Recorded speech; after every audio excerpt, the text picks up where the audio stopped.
E é preciso lembrar que ontem, né, os países maiores da OTAN já fizeram um comunicado, todos os países europeus fizeram um comunicado, Inglaterra, França, Alemanha, Espanha e Itália, de que a Groenlândia, abre aspas, não estava sozinha, que a Groenlândia é território da OTAN, é território europeu, né, nesse sentido de proteção.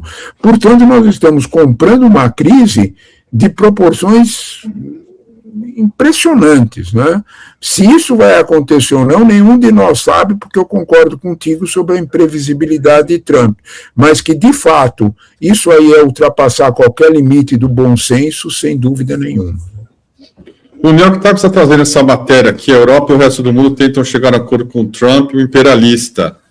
Precisando do apoio dos Estados Unidos para conter a Rússia na Ucrânia, os líderes europeus têm sido cautelosos ao criticar o presidente Trump em relação à Groenlândia, ao Irã, à Venezuela e a muitos outros assuntos.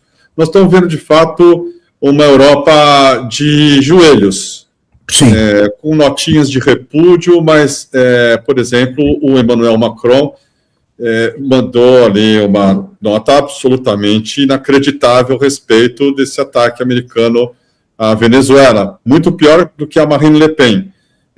Nós estamos assistindo aí o final do Império, também no que ele poderia ter de entrada na Europa, professor? É um rompimento possível? O problema, na verdade, é que os líderes europeus estão absolutamente num mato sem cachorro, como nós dizemos aqui. Eles estão acossadíssimos pela extrema-direita, todas as eleições que virão, nós temos eleição em maio em várias províncias, em vários estados europeus e na França também. E não há dúvida nenhuma que nós vamos ver a extrema-direita avançando brutalmente aí por várias situações. A primeira delas é o que você mencionou, tem um declínio até mesmo no poder econômico europeu. Né? E isso é um fato real. Né? Isso agrada a Vance, o vice-presidente, isso agrada a Marco Rubio, isso agrada a Trump. Né? Eu só não sei o que é que isso vai provocar no contexto europeu. Para tentar conter isso, a Europa faz declarações como essa de Macron, né, que tenta fazer acenos para a extrema-direita, dizendo, olha, eu também sou de direita para não perder os poucos votos que poderia conquistar ali. O Merz, o Friedrich Merz, na Alemanha, fez a mesma coisa. Né? De certa forma, nós estamos assistindo aos Estados europeus sendo acossados, essa é a palavra, né? Cercados por um avanço da extrema-direita, do qual a Heritage Foundation americana também patrocina. Nós não podemos esquecer isso. Né? Os Estados Unidos fazem um firme apoio a esse avanço da extrema-direita. Estados Unidos trumpista, né? Em outras palavras, né? Sabe, Kiko, a minha esperança maior, né, são as eleições do midterm nos Estados Unidos.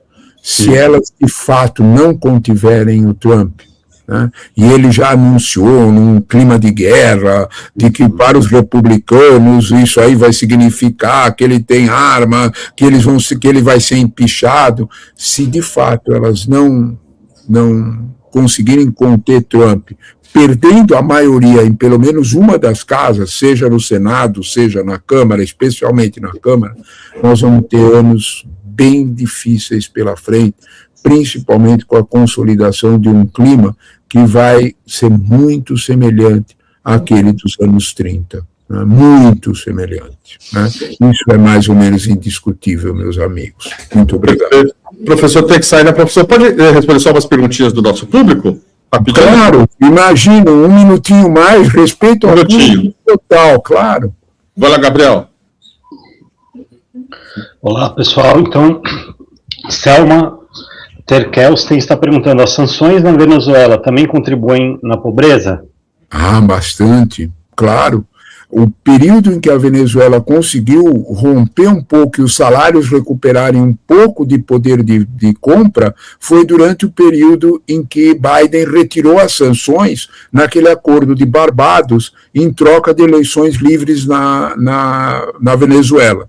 E isso sim, significou sim, ele tem toda a razão, significou sim uma recuperação do padrão de vida dos venezuelanos, o fim das sanções. Maquiavel Brazuca pergunta, caiu a ficha da União Europeia? Se unirá a Rússia contra os Estados Unidos? Eu acho muito difícil. Se unir à Rússia, eu acho mais difícil. Eles têm muito receio do avanço do Putin. Mas, inegavelmente, no caso da Europa, o que mais caiu a ficha no caso da Europa é que ela esqueceu, né, de que a proteção dos Estados Unidos teria sempre um preço. E esse preço está sendo cobrado. É isso aí que está marcando a decadência europeia. Aí, Cristina Pereira Cunha comentou aqui, se a negociação que Delcy está fazendo é o mesmo que Maduro queria, não faz sentido ela trair. Trump não queria negociar com Maduro, queria depor para se mostrar. O mais importante é a luta pelo poder. Delcy, né, foi aquela expressão antiga nossa aqui, né, que foi picada pela mosca azul, né? Professor, em tempo de Muricy, cada um cuida de si. Cada um cuida de si, exatamente, em tempo de Muricy, cada um cuida de si. Ela vinha, sabe, para nosso ouvinte, a Delcy vinha negociando com o Marco Rubio desde abril do ano passado. O New York Times fez uma matéria disso e eles nem pararam de negar, eles admitiram. A própria Delcy admitiu, sim, que ela e o irmão negociavam com o Marco Rubio desde esse período. Professor, muito obrigado, viu, pela presença aqui ilustre. Uma delícia ouvi-lo e vamos que vamos, né? Deus nos ajude. Eu é que gosto muito do jornalismo que vocês fazem. Parabéns, obrigado, querida. Muito necessário para o Brasil, muito necessário. Obrigado, muito obrigado a vocês pela oportunidade e pela boa conversa. Boa tarde a todos. Obrigado. Bom almoço. Tchau, tchau. Bom almoço, meu senhor. Aí, vamos à luta. Gabriel, meu querido, e nossos queridos membros da nossa comunidade aqui no DCM. Vamos à luta, que atrás vem gente. Gabriel, meu caro, tem muita coisa rolando ainda. Eu vou mostrar para vocês também mais um vídeo que é especialmente degradante do pessoal aqui do Trump. No caso, ele mesmo. Ontem, ele deu um discurso para os republicanos lá no Congresso.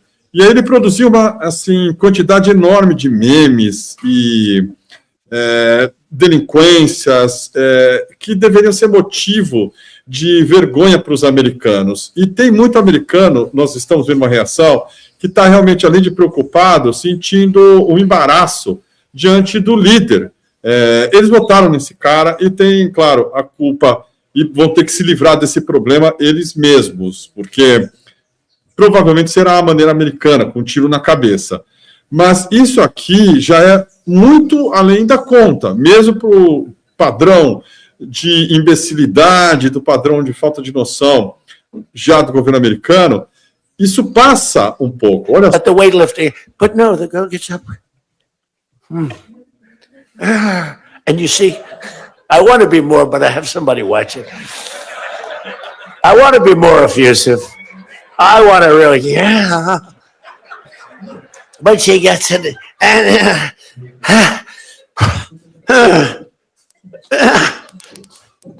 drops the thing, walks off the stage crying. Her mother's crying, her father's crying. Guy gets up. He said, "Have you lifted before?" A little bit. And he walks up, he could have gone, ding, ding, ding, ding. I think it was 112 pounds, huh? It's crazy. And it's so demeaning to women. Women are and for a long time, they refused to talk about it. They were embarrassed to talk about it. But the way... Eu não traduzi para vocês propositalmente, tá? Porque isso aqui é intraduzível, não dá para entender.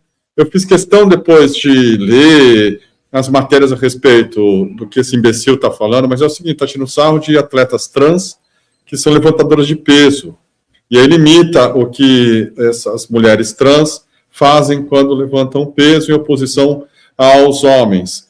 Mas é assim, uma conversa tão de tio do pavê, misturada com alguém que tomou droga pesada ou alcoólatra, se sentindo muito à vontade depois de ter sequestrado o presidente Maduro da Venezuela. Isso aqui é o imperador romano, que eu gosto muito de uma especialista na história de Roma chamada Mary Beard. Ela é britânica. Tem alguns vídeos muito bons, recomendo, no YouTube dela, tá? E um dia perguntaram com que imperador romano que o Trump se pareceria, e ela fala do Heliogábalo. Heliogábalo é já, assim, na decadência de Roma. Hélio significa adorador do sol.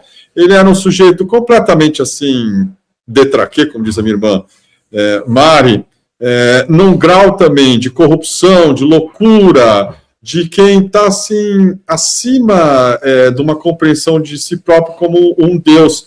E o Trump pertence a essa linhagem aí de imperadores absolutamente malucos, e o risco para o resto do mundo é enorme, é enorme. A guarda pretoriana romana costumava dar conta desse tipo de maluco. Foi assim com o Cômodo também, que era sucessor do Marco Aurélio, filho que ele é acusado também de ter matado o pai, e os próprios soldados ali, numa combinação da guarda que era responsável pela segurança do imperador, resolvia uma hora, isso aqui não dá, o cara está comendo a própria mãe, transando com a irmã, gastando todo o dinheiro e fazendo aventuras militares malucas e, enfim, colocando em risco o império. E o Trump está fazendo isso à maneira dele também.